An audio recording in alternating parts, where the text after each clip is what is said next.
আসসালামু আলাইকুম। আজকের বিরাম চিহ্ন বা জ্যোতি চিহ্ন বা ছেদ চিহ্ন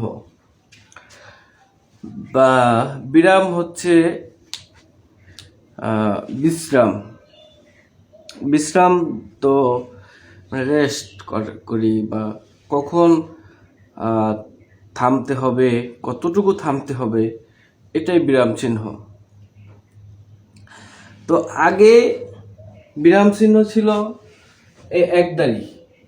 যদি একদারি থাকতো একটু থামতো, আবার যখন দুই দাড়ি থাকতো ওখানে বেশি থামতো। এইটা ছিল বিরাম চিহ্ন, জ্যোতি চিহ্ন বা ছেদ চিহ্ন। কিন্তু সর্বপ্রথম ঈশ্বরচন্দ্র বিদ্যাসাগর, নামটা কি, ঈশ্বরচন্দ্র বিদ্যাসাগর এই বিরাম চিহ্ন তুলে ধরেন। ঈশ্বরচন্দ্র বিদ্যাসাগর, ঈশ্বরচন্দ্র বিদ্যাসাগর লিখি, ঈশ্বর চন্দ্র বিদ্যাসাগর এরা 1857 সালে তিনি একটা বই লেখেন, বেতাল পঞ্চবিংশতি। কত সালে? 1857 সালে। 1857 সালে বেতাল পঞ্চবিংশতি। বেতাল পঞ্চবিংশতি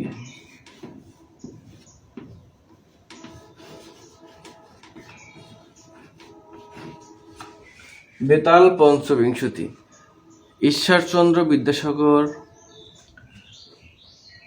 তো 1857 সালে বেতাল পঞ্চবিংশতি একটা বই লেখে।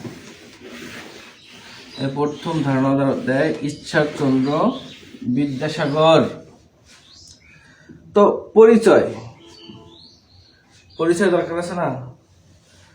পরিচয়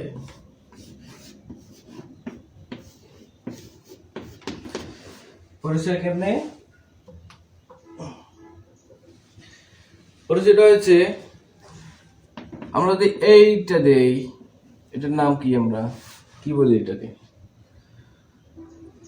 এটাকে সাধারণত কোলন বলি, কিন্তু আসলে এটা তো কোলন না, এটা তো বিসর্গ। তা এইটা যদি বিসর্গ হয়, এইটা কি? এইটা হচ্ছে কোলন। আর এইটা কি? Colon dash. হ্যাঁ, এইটা হচ্ছে কোলন ড্যাশ। আর একটা রকম আছে। আবার এইটা কি? নিচে তো সেমিকোলন। হ্যাঁ, কোলন, বিসর্গ, কোলন, বিসর্গ, কোলন, কোলন ড্যাশ, সেমিকোলন। তাহলে এক একটা এক এক রকম পরিচয়, এক এক রকম কিন্তু আমরা যদি গোলাই ফেলি তাহলে আর হয় না। বিরাম চিহ্ন মানে রেস্ট। তো কোথায় থামতে হবে, কতটুকু থামতে হবে, এর চারটা ধাপ আছে।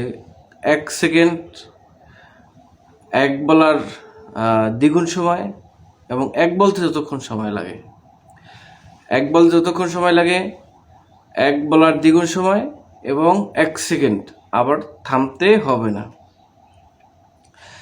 তো এই বিরাম চিহ্ন হচ্ছে 17-18টি, আবার কোনো কোনো বইতে 21টি, 19 বইতে আমরা 12টিও পাওয়া যায়।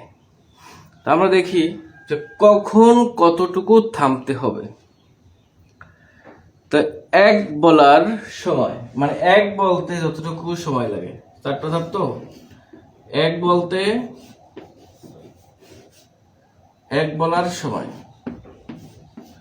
এক বলতে যতটুকু সময় লাগে, এটা হচ্ছে উক।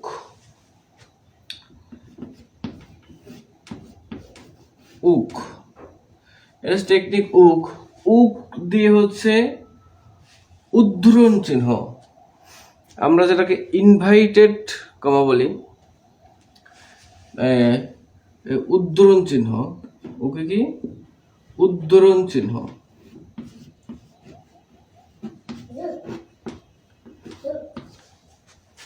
উদ্ধরণ চিহ্ন, হ্যাঁ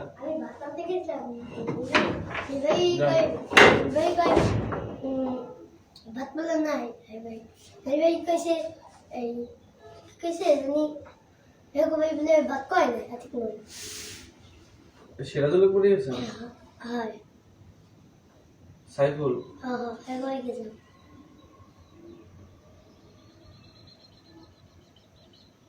ও আচ্ছা, ভাত দেয় নাই ঠিক আছে।